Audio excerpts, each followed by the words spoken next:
시청자 여러분 안녕하십니까? 출발 성공 투자 박민영입니다. 안녕하세요. 김수정입니다. 뉴욕 증시는 PC 발표 앞둔 상황에서 숨고르기에 들어갔습니다. 보합권 혼조로 마감을 지었습니다.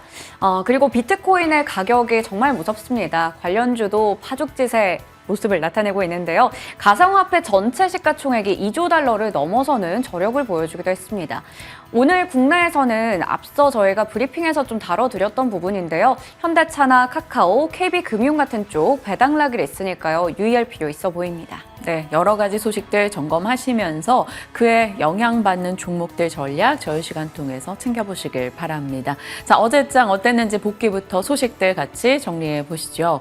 어제 시장은 좋지 못했습니다. 저 PBR 관련한 이 종목군들의 하락도 지속됐고 종목별 변동도 상당히 컸던 하루였죠. 경계와 관망 사이로 제목을 지어봤는데요. 3월 1일 우리는 휴장에 들어갑니다. 그리고 시장에서는 엔비디아 실적부터 기업 밸류 프로그램 등 큰 이벤트 등이 조금 지나간 상황이죠. 지금으로서는 시장에 이슈가 될 만한 빅 이벤트가 없습니다. 거기다가 가상화폐 쪽에 이 시세가 너무나 좋다 보니까 관련한 쪽으로 자금이 조금 쏠리면서 시장에 대한 흥미가 살짝 떨어진 것도 있습니다. 어제는 APR 신규 상장 종목이 있었죠. 이 종목의 상장 첫날 성적은 좋지 못했습니다. 장중 87%까지 갔다가 27% 상승으로 끝이 났죠. 종가가 저가인 흐름이었습니다.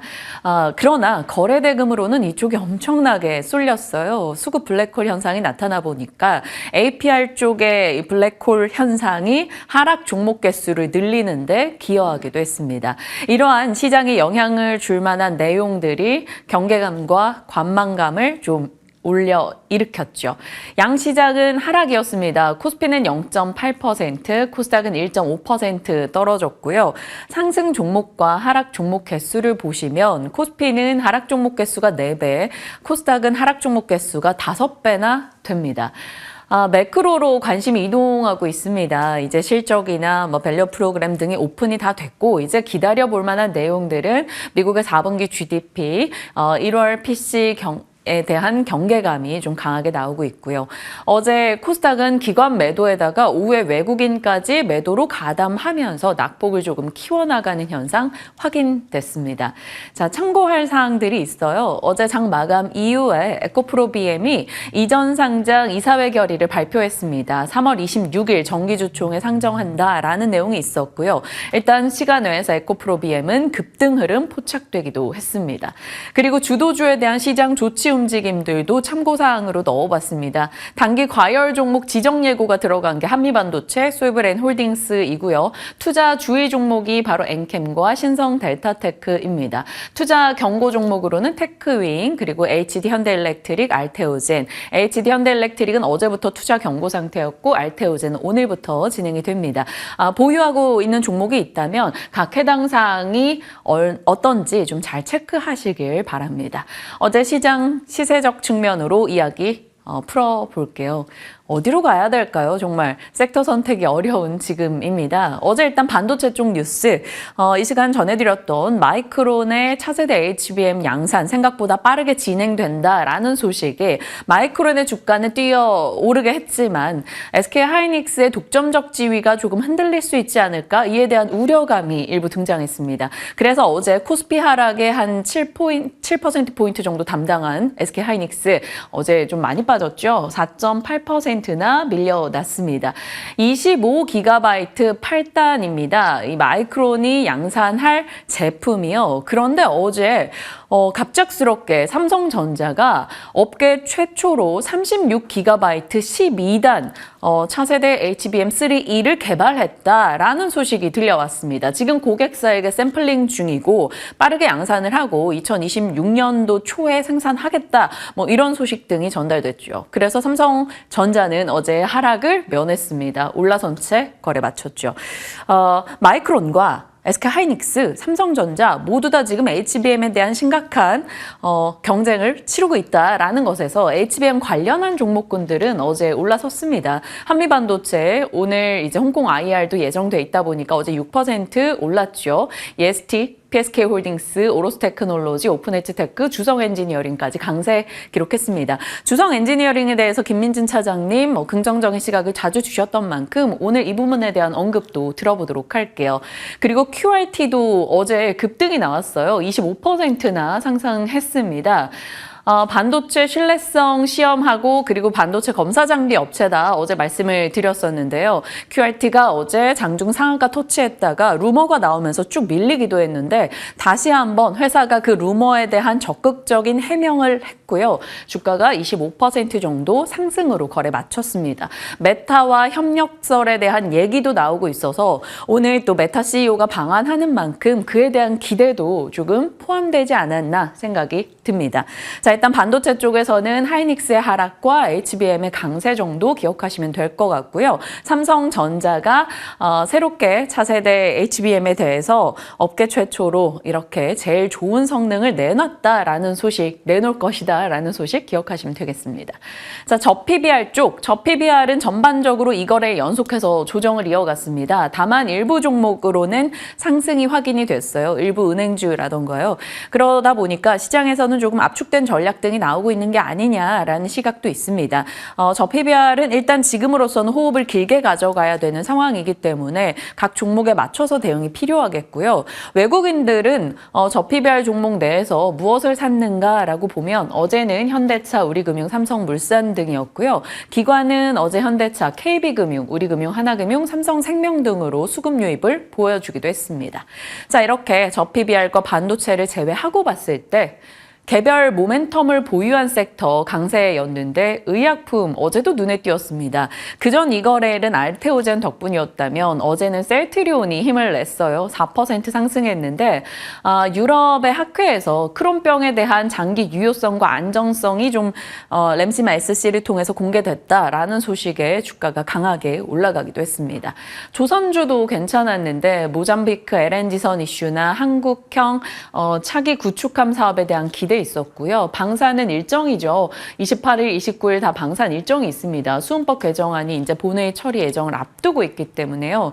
그러다 보니까 조선과 방산, 한화그룹주가 이제 이 거래 연속해서 강세인데 잠시 후에 이 부분은 자세히 보겠습니다. 자, 그리고 틈새 전략으로는 로봇이 또 치고 나오네요. 로보스타나 로보티즈가 올라가면 LG그룹에서 뭔가 있나 보다 이렇게 생각하시면 될 것 같아요. 어제도 LG전자가 마이크로소프트와 전략적 파트너십 맺고 로봇 비서 관련한 기능을 강화한다라는 내용이 있었습니다. 그래서 일부 종목 강세 흐름 보이기도 했네요.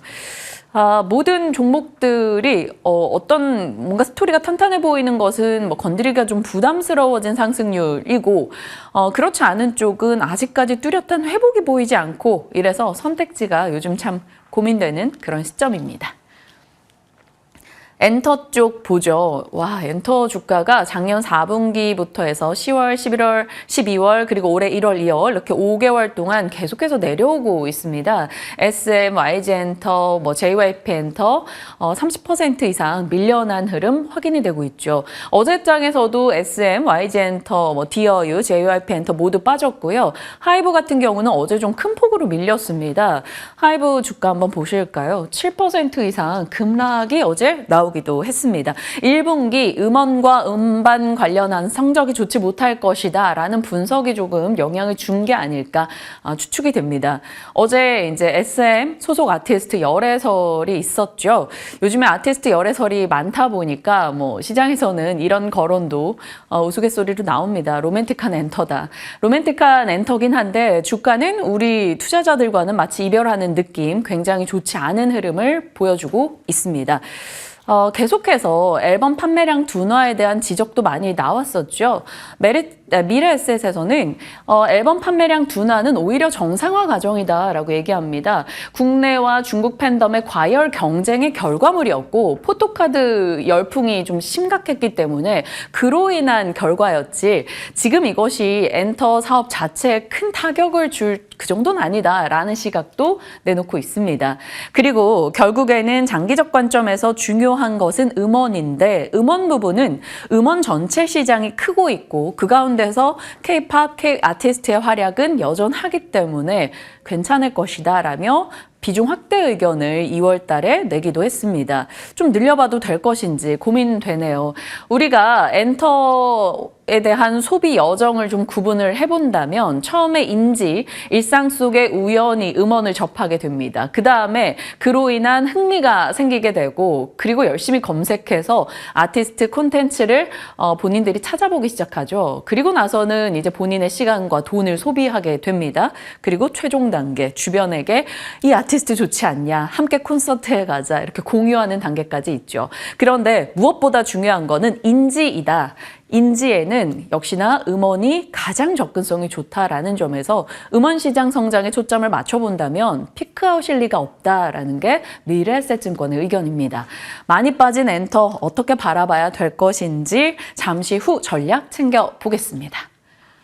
자, 뉴욕장입니다. 3대 지수 일단 다우는 내렸고요. 나스닥과 S&P 500은 올라섰습니다. 시장에 나왔던 소식들 들여다보죠. 바클레이즈가 S&P 500에 대한 목표가 상향 조정했습니다. 5,300으로 올려잡았고 빅테크가 여전히 주도할 것이다라는 의견이었죠. 소비자 신뢰지수는 예상을 하회했습니다. 미국의 국채금리는 소폭 올랐는데 7년물 발행금리가 올라가면서 그로 인한 상승이었다라고 시장은 분석합니다.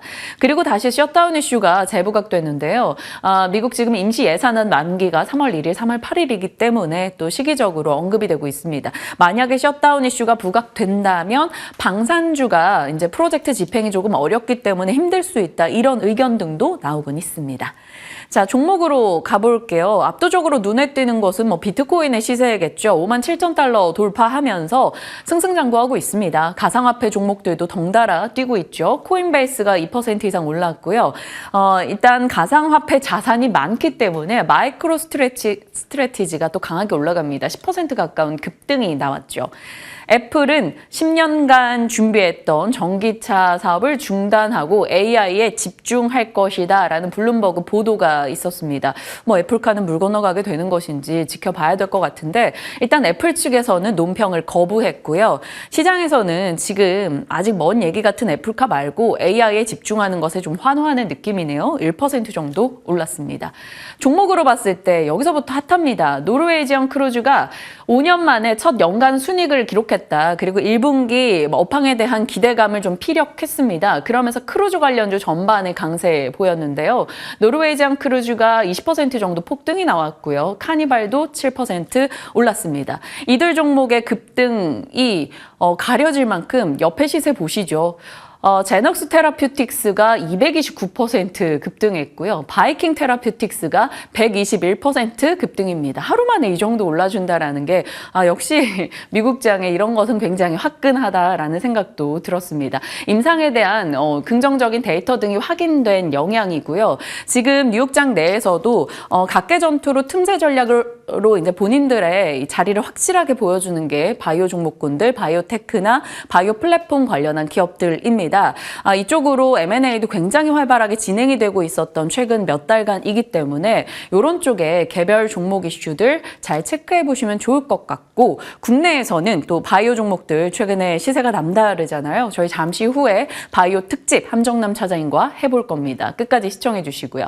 자, 바이킹 테라퓨틱스는 비만 치료제 GLP-1, 일라이릴리 제파운드와 같은 이제 효능을 지닌 그것인데 효과가 굉장히 드라마틱했다라고 합니다. 그러다 보니까 주가가 100% 이상 뛰고 있는데 시장에서는 그럼 다시 비만 치료제에 관심을 둘 수 있을지 궁금해집니다. 그 밖에 한 가지 이슈는 메이시스, 미국의 대표적인 큰 유통사죠. 매장 150개를 폐쇄한다라는 소식이 들려옵니다. 선택과 집중 전략이고요. 실적 좋은 매장에 투자를 확대하겠다라는 소식, 주가가 5% 정도 올랐습니다. 자, 뉴욕장 보시면 마이크론이 여전히 차세대 HBM 모멘텀 안고 강세 흐름 나타냈고요. 리튬 전기차 쪽이 좋았습니다. 테슬라는 강보합이었는데 중국 전기차 관련한 종목들 혹은 중소형 전기차 픽업 트럭 등을 일부 만들어낸 업체들 굉장히 좋았습니다. 피스커, 리오토, 카누 등의 종목들 강세였고요. 리튬도 괜찮았어요. 요즘 리튬 가격이 바닥에서 반등하는 흐름 일부 보여주고 있죠. 엘버말 5%, 리튬 아메리카스 4% 등의 강한 시세 보입니다. 2차 전지 쪽도 좀 회복을 보여줄 수 있을지 지켜봐야겠고요. 유니티 소프트웨어 메타버스 대표 종목인데 예상 하회 가이던스로 급락했습니다. 그리고 소니도 인력의 8% 해고한다라는 소식에 하락했는데 메타버스 게임 이쪽은 지금 가상화폐나 비트코인 관련한 이슈를 제외하고 본다면 아직까지도 그렇게 완연한 회복을 보여주진 못하고 있나라는 생각도 듭니다. 자, 앞서 말씀드린 바이킹 테라퓨틱스 급등 나왔죠. 121%. GLP-1, GIP 수용체에 대한 긍정적 데이터가 확인이 됐는데 13주 차에 14.7% 체중 감소가 있었다라고 합니다. 노보노의 위고비는 이 정도 빠지려면 68주가 걸렸는데 불과 13주밖에 안 걸렸다? 굉장히 속도가 빠르구나라는 인식에 주가 급등이 나온 거죠. 단기간으로는 최상의 효과를 보여줬다라는 겁니다. 일단 GLP-1에 대한 관심도가 올라가는 것은 분명한 내용인 것 같습니다. 자, 이제 끝자락입니다. AI 반도체와 2차 전지 바이오 시장의 큰 덩어리 섹터들인데 여기에 대한 고민 어떻게 하고 있나 시장의 고민 그리고 개인적인 의견들도 넣어봤습니다. AI 반도체는 탄탄한 성장 스토리를 가지고 있죠. 그리고 엔비디아가 끌고 삼성과 SK 하이닉스가 밀고 있습니다. 빅테크 간 협력도 메타나 여러 가지 협력 소식이 들려오다 보니까 이쪽에 대한 관심은 계속됩니다. 다만 지금으로서 상승 부담스러운 구간에 들어간 종목이 많다라는 거죠. 2차 전지 쪽은요. 금리 인하 방향으로 봤을 때는 우호적일 수 있죠. 그리고 소테마, 전고체라던가 이런 소테마 강세 흐름이 지속되고 있고요. AI 반도체가 부담이 돼서 이쪽에서 수급 이동이 확 나타나게 된다면 그 수급을 받아줄 만한 나름 1순위 섹터이기도 합니다. 리튬, 니켈, 양극재 수출이 바닥권에서 턴하는 모습 일부 보여지고요. 다만 언제나 성장 둔화에 대한 우려감 지적되고 있죠. 매물 부담과 트럼프 대선을 앞둔 부담도 작용합니다.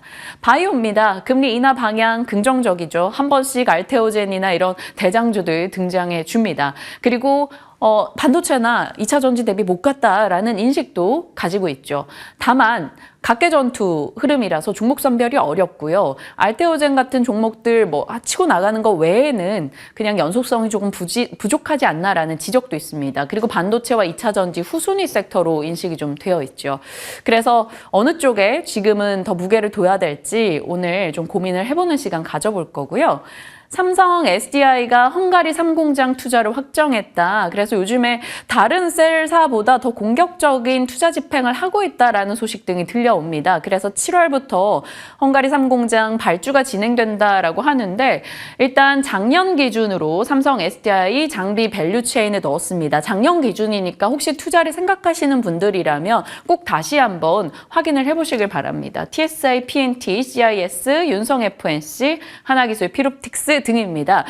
최근 들어서 장비주들 한 번씩 많이 언급을 드렸었는데 정말 관심을 못 받고 소외되어 있었는데 이런 이슈 등이 좀 힘을 실어줄 수 있을지 봐야겠습니다.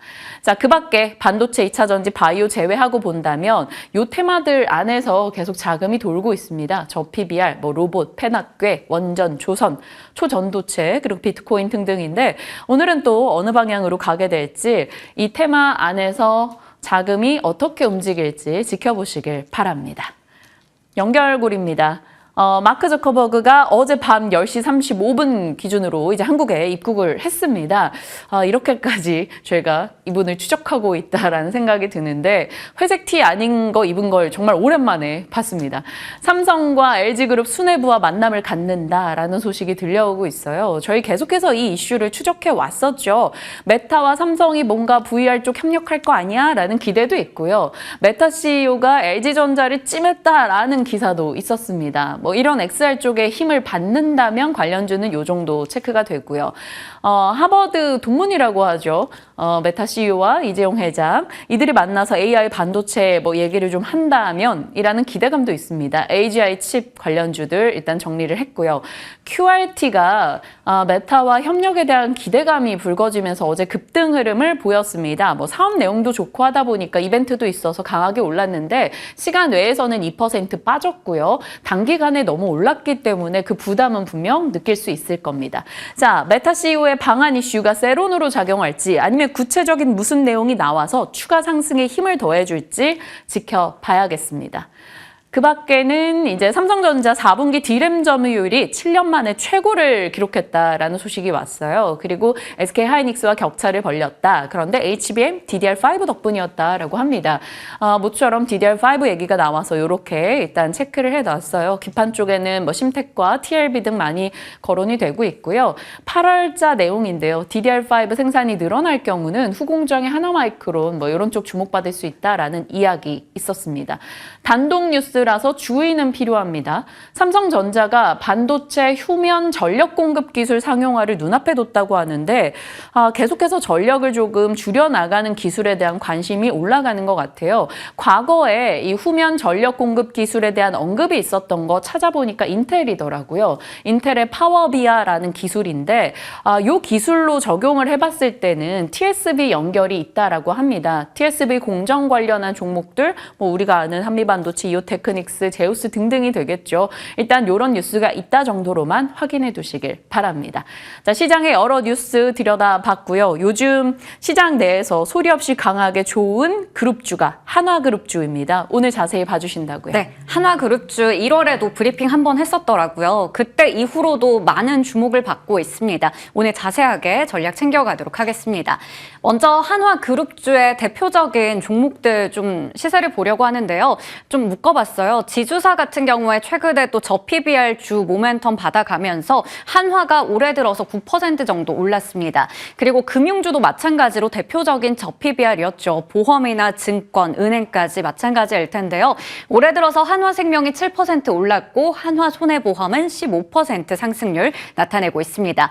한화생명은 3년 만에 배당을 재개했는데 배당 성향이 10%대를 거의 유지하고 있다라는 측면에서 좀 실망감 나오며 23일에 시간외에서 하락이 나왔고요. 한화손해보험 같은 경우에는 26일에 주가가 11% 급락했고 어제장에서도 5% 정도 추가로 밀리기도 했습니다. 저PBR주들은 최근에 또 조정이 나오고 있다. 밸류 프로그램 이후에 차익 매물 나오고 있다라는 부분은 우리 알고 있는 내용이죠. 그리고 방산이나 우주항공 쪽에서 한화오션, 한화시스템 그리고 한화에어로스페이스까지 정말 좋은 시세 내고 있는데 특히나 한화에어로스페이스 올해 들어서 44% 가장 높은 성장률 나타내고 있습니다.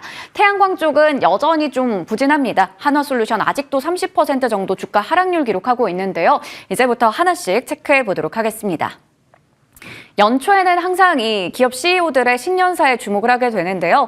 1월 23일 브리핑에서 전해드렸던 내용입니다.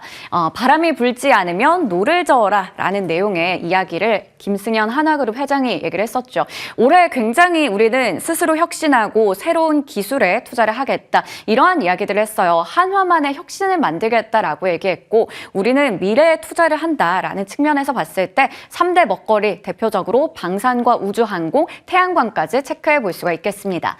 자, 그러면 이제 미래를 사야겠죠. 어떤 쪽에 있을까요? 먼저 한화 방산 삼형제 볼 텐데 한 판에 너무 많은 내용을 넣었나 싶어서 좀 나눌까 싶은 생각이 들었네요. 한화 에어로스페이스 같은 경우에는 실적에 대한 기대치가 있었는데요. 그 기대치를 넘어서는 훨씬 더 잘 나온 실적이 나왔습니다. 매출이 발표치 보면요. 9조 원 넘어섰고 영업이익도 7천억 원을 넘어섰는데요. 그중에서 방산 부문이 무려 80% 이상을 차지했습니다. 방산에서만 매출이 4조 원 넘게 영업이익은 5,700억 원이 나왔고요. 2030년까지 매출 40조 원, 영업이익은 5조 원 달성하겠다라는 목표 내걸고 있습니다. 하나 디펜스와 주한화의 방산 부문까지 인수를 했기 때문에 우주와 항공, 방산까지 아우르는 이 통합사를 출범하겠다라는 목표 내걸고 있는 상황입니다. 이번에는 한화오션입니다. 대한민국의 잠수함 관련해서 역사를 계속해서 쓰고 있는데요. 함정 사업의 역량을 강화하겠다라는 목표도 걸고 있습니다. 그리고 3년 만에 초대형 원유 운반선 2척을 또 수주를 했다라는 소식이 전해졌어요. 이런 부분들 봤을 때 앞으로 또 수주에 대한 기대감이 있긴 합니다. 물론 아직까지 적자를 기록하고 있긴 하지만 올해는 뚜렷하게 흑자로 기대가 된다, 전환할 것이다라는 얘기 나오고 있어요. 하지만 이번에 실적 발표를 할 때 매출과 수주 가이던스를 따로 제시하지 않아서 그 부분에 대해서는 삼성중공업 경쟁사 대비해서 자신감이 좀 떨어진 게 아니냐라는 우려의 목소리도 나오고 있습니다. 자, 다음으로 한화 시스템 볼 텐데요. UAE 천궁2나 폴란드 K2 같은 매출 인식들이 있어서 역시나 실적이 잘 나왔습니다. 영업이익은 전년 동기 대비해서 138%나 증가했고요. 앞으로도 기대되는 수주가 정말 많다라는 부분도 체크해 보시면 좋을 것 같습니다. 앞서 얘기 드렸듯이 이 방산 삼형제 굉장히 좋은 시세를 나타냈는데요. 어제장에서도 강했고요. 그리고 2023년에도 좋았습니다. 물론 지금 2024년에는 한화 에어로스페이스를 제외하고 한화 오션과 한화 시스템은 아직까지 마이너스 정도 기록하고 있거든요. 그렇기 때문에 좀 더 두각을 드러내고 있는 한화 에어로스페이스 자세하게 보겠습니다. 우선은 지금 하루 정도 남았죠. 수은법의 개정안이 국회 본회의 통과 여부가 지금 내일쯤에 이제 밝혀질 예정이기 때문에 이거에 따라서 앞으로 추가적인 수주에 대한 기대감도 가져갈 수가 있겠습니다. 한화 에어로스페이스 계속해서 역대 최고가 경신하고 있는 요즘입니다. 여러분 이 밈을 아시나요? 이거 어디까지 올라가는 거예요? 라고 하면 서울 말이지만 이거 어디까지 올라가는 거예요? 라고 하면 부산 사투리라고 하던데요. 말 그대로 이거 요즘 주가 어디까지 올라가는지 이런 생각이 듭니다. 양수겸장이라고 하죠. 역대급 실적에 역대급 수주까지 가져가고 있는 상황인데요. 앞으로도 해외 방산 수출에 대한 기대감이 있습니다. 4분기 그리고 전년 모두 다 실적 잘 나왔어요. 작년에도 폴란드와 함께 K9 자주포 공급 계약 체결했던 이슈가 있었고요. 이게 2027년까지 152문을 폴란드에 공급할 예정이라고 합니다. 그리고 루마니아 관련해서도 지금 수출 관련 이슈가 있어서 증권가에서는 장밋빛 전망 쏟아내고 있습니다. 목표 주가 계속해서 올려잡고 있더라고요. 일단 어제 보면 18만 원을 뚫어냈어요. 거의 19만 원에 근접한 모습 보여줬습니다. 지금 증권가에서는 많게는 22만 원까지 잡고 있다라는 부분도 체크해 볼 필요 있겠습니다. 자, 그러면 이번에는 태양광입니다. 실적이 부진한데 반면에 성장에 대한 자신감을 회사 측에서는 내비치고 있더라고요. 한화솔루션의 태양광 부문은 말 그대로 미국과 유럽, 일본에서 압도적인 1위이긴 합니다. 하지만 지난해 워낙에 미국에서 태양광의 수요가 낮았고요. 중국에서 저가 공세 많이 들어왔습니다.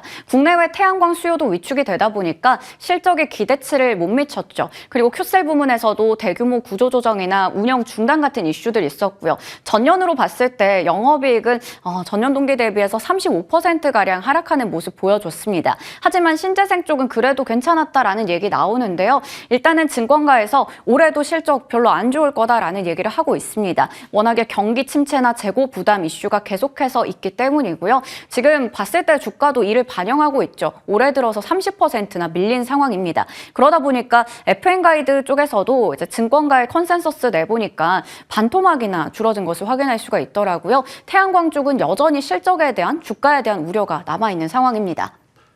하지만 말씀드렸듯이 앞서 회사에서는 성장에 대해서 자신감을 드러내고 있습니다. 워낙에 하반기부터는 재고 부담의 완화나 미국의 신규 공장 가동률 판매량 올라갈 거다라는 얘기하고 있고요. 이렇게 각자 대표가 각각 자사주 2,000주 장내 매수했다라는 건 주가 방어 측면에서도 볼 수 있고 우리는 자신감이 있다라는 걸 보여주는 대목이기도 하죠. 1월 23일에 브리핑 통해서 전해드렸던 부분입니다. 앞으로 그래도 한화큐셀 쪽에 모멘텀이 이만큼이나 있다라는 부분이니까요. 그렇다면 한화솔루션은 어디에 좀 집중하면 좋을지 잠시 후에 질문 드려보겠습니다. 자, 마지막으로 우주항공 쪽입니다. 앞서 방산에서 체크해봤던 종목들도 같이 있잖아요. 뉴스페이스 시대에 맞춰서 선제적인 투자에 나서고 있어요. 우주 밸류체인, 그러니까 발사체부터 해서 모든 과정을 다 하겠다라는 부분에서 이 한화그룹 굉장히 주목할 만하겠죠. 한화 에어로스페이스는 누리호 발사체 기술을 가지고 있어서 민간 기업으로서 직간접적인 수혜를 받을 걸로 보이는데요. 최근에 있었던 차세대 발사체 개발 사업과 관련해서 카이와 대한항공이 이제 불참을 하게 되며 3파전에서 단독 입찰로 진행이 됐습니다. 이 부분도 좀 중요한 모멘텀 될 것 같고요. 이외에도 위성통신 관련해서도 비전이 있는 회사니까요. 주목할 필요 있겠습니다. 워낙에 우주항공 쪽은 이 우주항공청 개청 관련된 모멘텀 남아있으니까 전체적으로 봤을 때 그룹주에 대한 투자 전략 챙기는데 중요한 이슈겠죠. 미래를 산다라는 이야기 드렸는데요. 하나 그룹주에 대한 투자 포인트와 탑픽까지 그리고 한화 에어로스페이스 어디까지 더 갈 수 있는지 질문 드려보겠습니다. 이번에는 수앵커의 또 보기이자 더 보기입니다. 크립토 스프링이 다가온다라는 부분 지난 브리핑 때 전해드렸던 내용이에요. 가상화폐부터 STO, NFT까지 연결해서 생각해 볼 수 있다고 했는데요. 비트코인의 가격이 정말 무섭게 올라갑니다. 앞서 오프닝 때도 말씀드렸듯이 가상화폐 이쪽에 시총을 다 모아보니까 2조 달러 넘어섰다고 하죠. 이더리움도 같이 올라가고 있고요. 미국 주식시장이 정말 좋다라는 부분, 그리고 반감기 다가오고 있다. 거기다가 현물 ETF 효과까지 받아가고 있습니다. 26일장에서 미국의 가상화폐 관련주들 크게 올라갔고요. 간밤에 추가적인 시세 나타내기도 했습니다. 그러다 보니까 국내에서도 갤럭시와 SM, 우리기술투자, 머니트리 이런 종목들 강한 시세를 어제장에서 보여줬습니다. 2월 들어서 우리기술투자 40%나 올랐고요. 갤럭시와 SM 어제 장중에도 상한가 기록하기도 했습니다. 거기다가 실적이 받쳐주는 쪽도 있죠. 갤럭시와 머니트리 같은 쪽이요. 신사업 STO까지 더해가고 있는데요.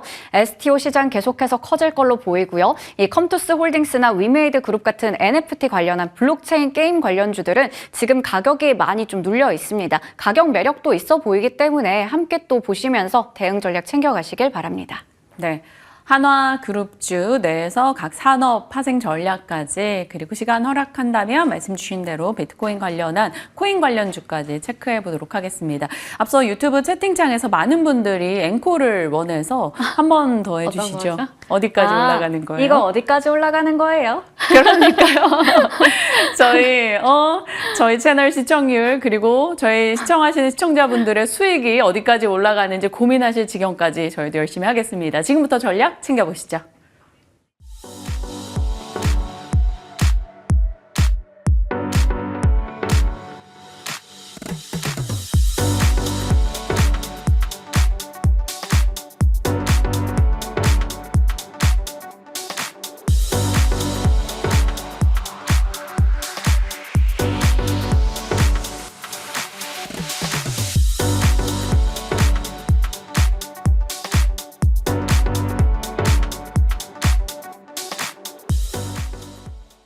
엄청난 호흡을 자랑하는 도토리 차장님, 김민진 차장님 오셨습니다. 어서 오세요. 네, 안녕하세요. 네, 차장님 헤어스타일에 많은 애청자분들이 도토리 차장님이라고 애칭도 만들어 주셨는데요.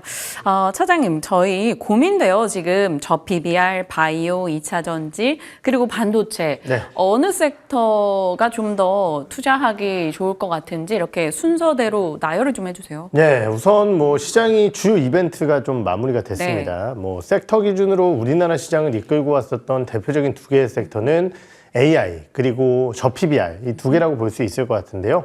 월요일 날 이제 저PBR 관련된 밸류 프로그램의 내용이 나왔지만은 사실은 이제 별 내용이 없었다라고 평가를 할 수 있을 것 같고요.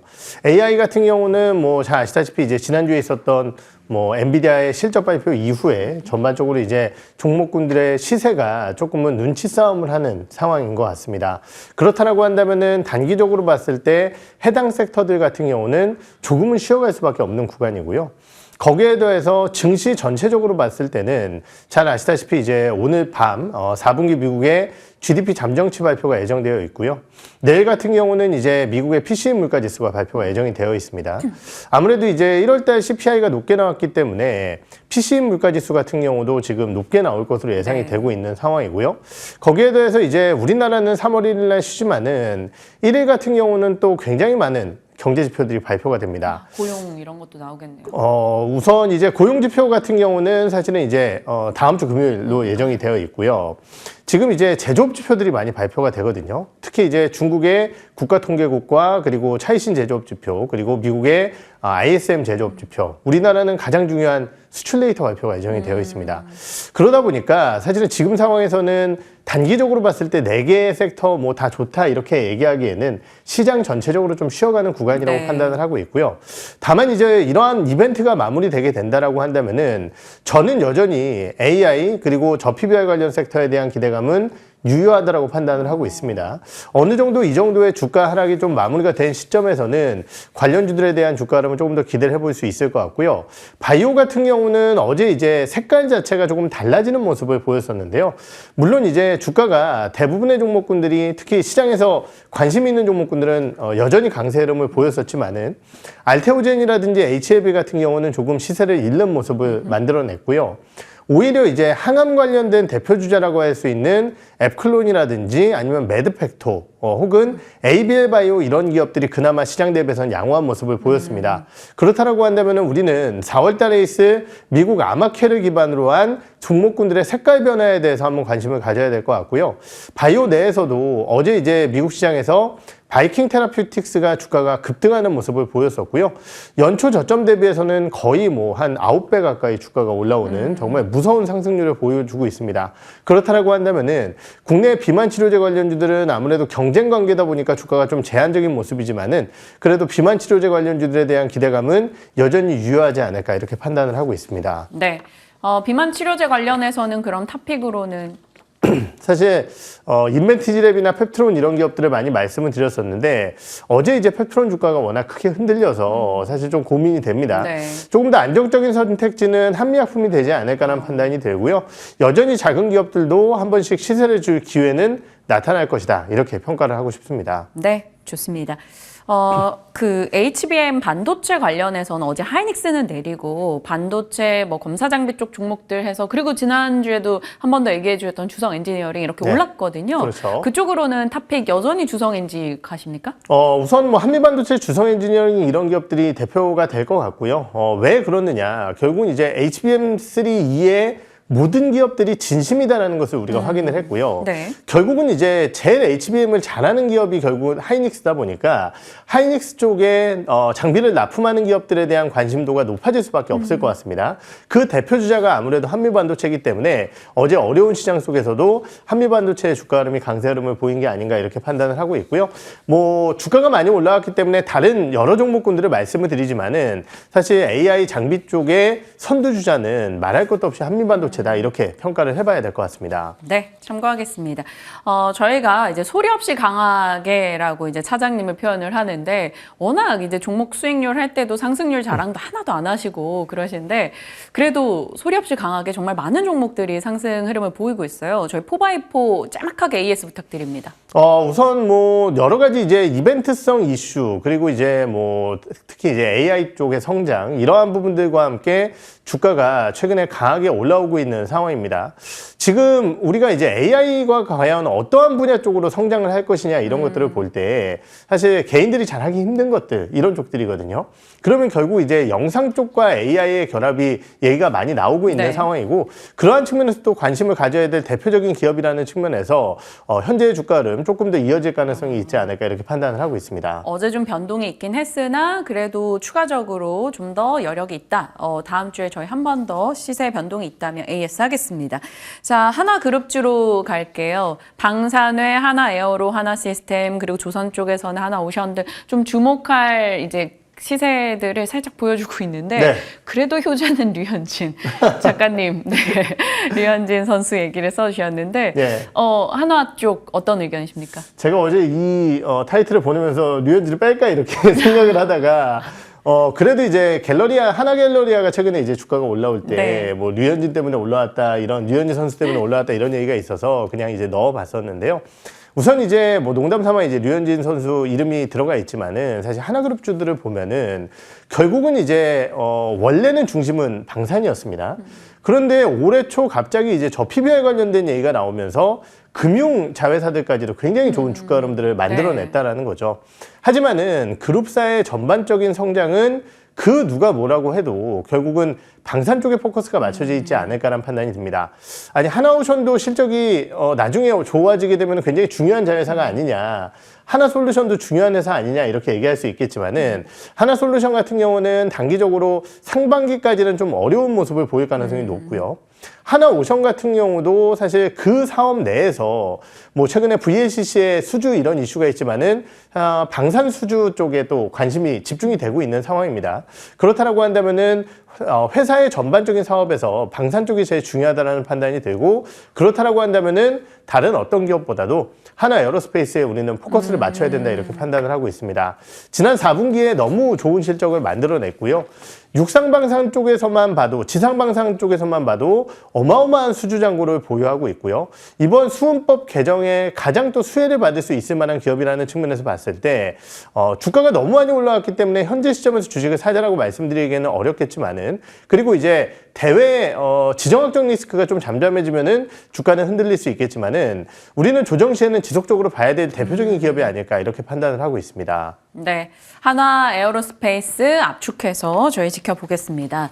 엔터주 가볼게요. 엔터주가 빠져도 이렇게까지 그러니까 낙폭이 크다라기보다는 빠져 있는 시간이 너무 길어지고 있진 않나라는 생각도 들어요. 그렇죠. 엔터주 얘기해 주시고 사실 차장님 얼마 전에 디어유 얘기해 주셨었거든요.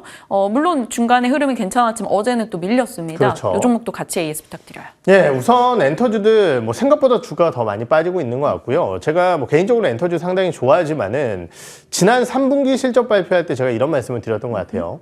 작년도에 너무 좋은 주가 흐름을 만들어냈지만은 과연 이제 2024년이라는 즉 이제 내년도의 실적들을 끌어온다라고 했을 때 과연 엔터주가 23년도보다 매력적일까라는 부분에 대한 고민이 필요하다. 왜냐면은 작년도에 너무 큰 성장세를 보였기 때문인데요. 거기에 대해서 갑자기 중국의 공구 중단 이슈 그리고 이제 몇몇 주요 엔터사들의 주요 아이돌들의 음반 판매량이 생각보다 굉장히 부진한 모습을 보이면서 주가의 하락폭이 커지고 있습니다. 거기에 더해서 아무래도 이제 1월 같은 경우는 또 컴백하는 아이돌들이 그렇게 많지가 않다 보니까 엔터사들의 1분기 실적 우려가 좀 큰 상황인데요. 저는 그럼에도 불구하고 현재 시점에서는 조금씩 관심을 가져야 되지 않을까라는 판단이 드는데요. 네. 이유는 2분기에 주요 아티스트의 컴백이 집중될 것입니다. 그러한 상황 속에서 하이브 같은 경우는 사실은 굉장히 좋은 실적임에도 불구하고 주가가 좀 많이 밀렸었다라는 거죠. 신인 아이돌들의 성장이라든지 그리고 우리가 몇몇 아이돌들은 앨범 판매가 부진했지만은 여자아이들 이런 그룹들 같은 경우는 앨범 판매가 상당히 호조세를 보였거든요. 그렇다라고 한다면 K-팝 전체적으로 아직까지 큰 문제다라고 판단하기에는 이른 시점이 아닐까라는 판단이 들기 때문에 주요 리스크들이 어느 정도 주가에 반영된 현 시점에서는 조금씩 관심을 가져보자 이렇게 판단을 하고 있고요. 디어유 같은 경우도 비슷합니다. 엔터주도 밀리면 어쩔 수 없이 밀리는 상황이겠지만은 결국 회복 시에는 또 레버리지가 클 수 있다라는 측면에서 봤을 때 관심 있게 지켜보도록 하겠습니다. 좋습니다. 하이브 등에 대해서 지금부터 천천히 좀 관심을 가져보자라는 의견 해주셨고요. 디어유스까지 에이스 했습니다. 차장님의 픽으로 가겠습니다. 토비스, 카지노 모니터 쪽 그 관련 기업이잖아요. 그렇죠. 네. 사실 지난 4분기의 실적이 어떻게 보면은 이제 조금은 일회성 비용 때문에 아쉬운 모습을 보였었는데요. 제가 이제 최근에 바이오라든지 여러 가지 종목군들을 들고 왔지만은 이렇게 실적이 좋아지는 종목군들은 또 별로 안 들고 나온 것 같아요. 토비스 같은 경우는 전장용 쪽에 이제 모니터를 중심적으로 이제 작년부터 시작을 했습니다. 올해 같은 경우는 이러한 부분들을 바탕으로 영업이익이 2배 가까이 증가할 것으로 예상되는 대표적인 기업이고요. 그럼에도 불구하고 밸류에이션은 7배 수준으로 굉장히 저렴한 상황입니다. 카지노 모니터의 안정적인 성장 그리고 차량용 전장 모니터의 본격적인 진입과 함께 실적이 성장하고 있는 토비스 올해 기대할 수 있는 대표적인 종목이 아닐까 이렇게 판단을 하고 있습니다. 가격은 목표가 19,500원, 손절가 15,400원으로 토비스 잡아주셨습니다. 저희 기억하면서 체크해 나갈게요. 오늘 김민진 차장과 함께했습니다. 고맙습니다. 네.